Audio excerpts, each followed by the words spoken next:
पाकिस्तान भारत से बातचीत को तैयार, नई दिल्ली के जवाब का इंतजार, विदेश मंत्री इशाक डार। भारत के साथ शांति वार्ता की एक पहल के रूप में पाकिस्तान के उप प्रधानमंत्री और विदेश मंत्री इशाक डार ने व्यापार और आर्थिक सहयोग से लेकर आतंकवाद निरोध तक कई मुद्दों पर बातचीत के लिए इस्लामाबाद की इच्छा दोहराई है। हालांकि डार ने ये भी कहा कि गेंद अब भारत के पाले में है और पाकिस्तान अभी भी नई दिल्ली से औपचारिक प्रतिक्रिया का इंतजार कर रहा है। अटलांटिक काउंसिल थिंक टैंक के साथ बातचीत के दौरान डार ने कहा कि पाकिस्तान व्यापार से लेकर आतंकवाद निरोध तक सभी मोर्चों पर भारत के साथ काम करने और सहयोग करने के लिए तैयार है।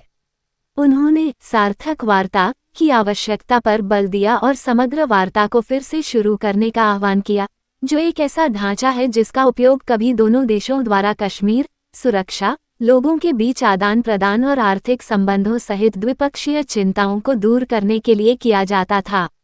डार का ये प्रस्ताव ऑपरेशन सिंदूर के तुरंत बाद आया है, जिसमें भारत ने पहलगाम हमले के बाद पाकिस्तान में 9 आतंकवादी ठिकानों पर हमला किया था।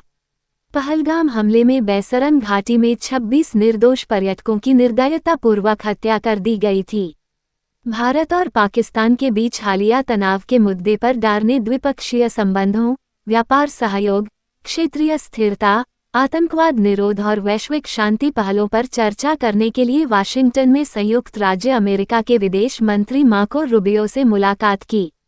उन्होंने युद्ध विराम की सुविधा प्रदान करके और 2 परमाणु सशस्त्र राज्यों के बीच व्यापक संघर्ष को टालकर देशों के बीच तनाव को कम करने में अमेरिकी राष्ट्रपति डोनाल्ड ट्रंप और रूबियो द्वारा निभाई गई महत्वपूर्ण भूमिका की सराहना की। ये बयान ऐसे समय में आया है जब भारत लगातार यह कहता रहा है कि युद्धविराम समझौता भारतीय और पाकिस्तानी सैन्य नेतृत्व के बीच एक द्विपक्षीय निर्णय था, जिसमें किसी तीसरे पक्ष की कोई भागीदारी नहीं थी। आतंकवाद के मोर्चे पर विदेश मंत्री ने द रेजिस्टेंस फ्रंट (TRF) को एक विदेशी आतंकवादी संगठन (FTO) और एक विशेष रूप से नामित वैश्विक आतंकवादी (SDGT) के रूप में नामित करने के संयुक्त राज्य अमेरिका के फैसले पर भी अपना रुख बदलते हुए दिखाई दिए।